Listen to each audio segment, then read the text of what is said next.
Hey, Mr. Wigdahl here with lesson 4 on finding prime factors. Um, let's say you have a number, right? And you take your number, and let's see, I'll use 36. No, I won't. Hold on. I'm not going to use 36. I'm going to use 24. Best number ever. 24. And if we're talking about the factors of 24,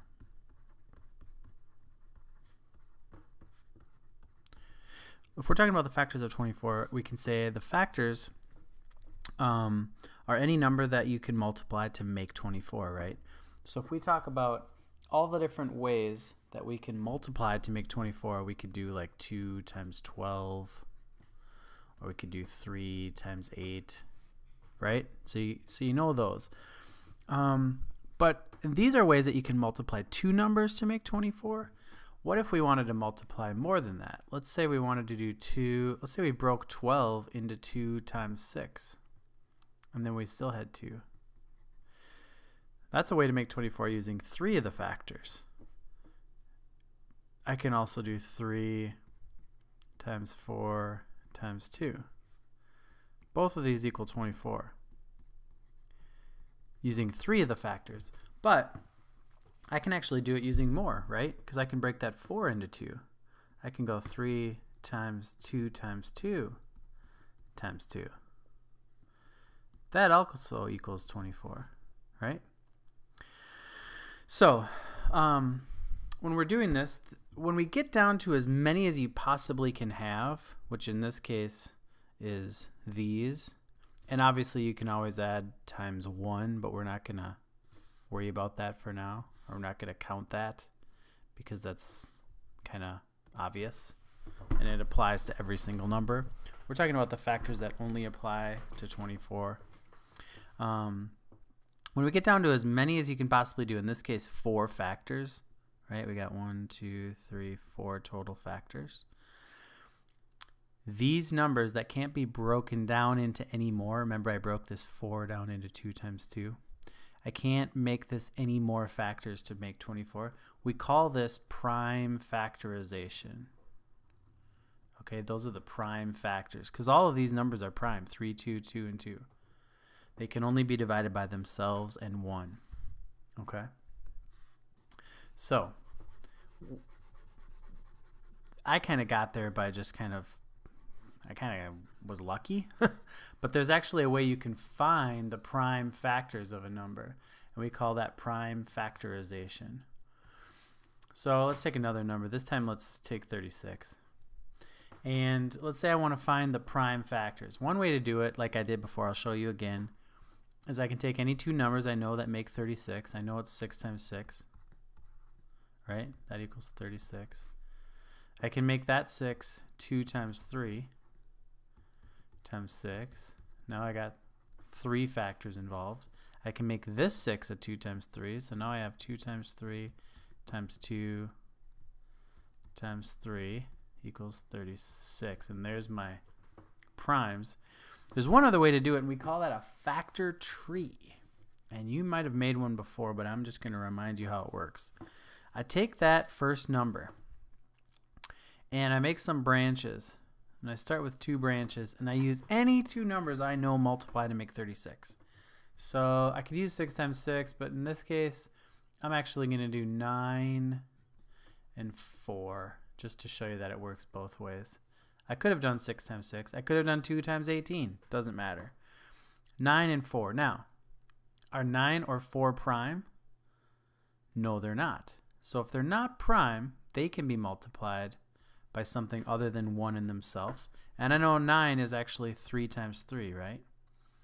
Once you get down to a prime number, and we know 3 is prime because of what we've studied before, it can only be divided by itself and 1. Once you get down to a prime number, you circle it. And 4 can also, my tree's getting a little sideways here, but bear with me. 4 can be 2 times 2, and 2 is prime. Once you get down to the bottom of your tree here, it's kind of an upside down tree. I guess it's more like roots. We should call it a prime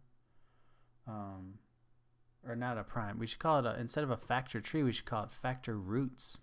And this is like the starting of the plant, and then the roots go down. That would be way more, that would make much more sense.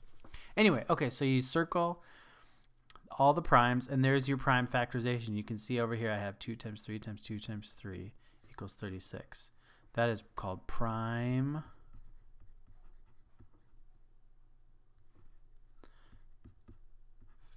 factorization. Prime factorization. And I go 3, I can just rewrite what I have. 3 times 3 times 2 times 2 equals 36. A multiplication sentence made up of only prime numbers that equals my original number, 36. Whoa. That was weird. Okay, get the idea? Good. What else do I need to tell you about? You know about your prime factors.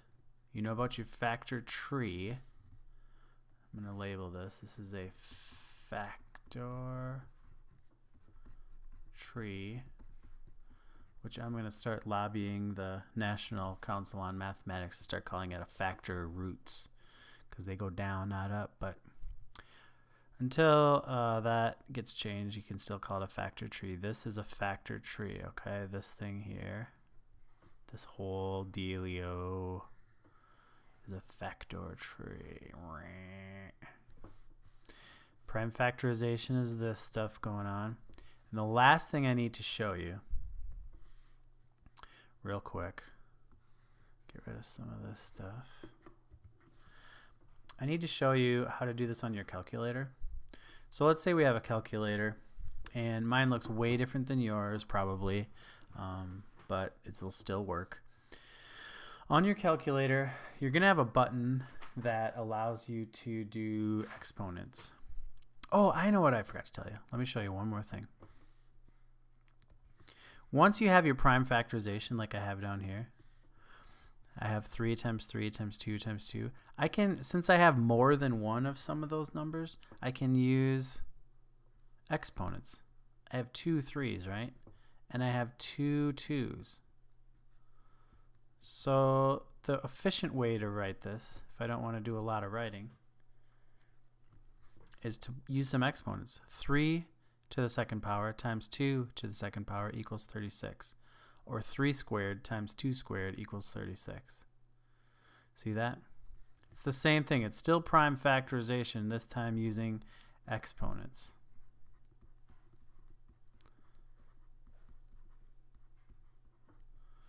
Exponents. Guess what? Exponents is spelled with an E. But nice try, Mr. Wigdahl. Give it another try. You'll get it right this time. Here you go. Good luck. Yes, got it. All right. Exponents.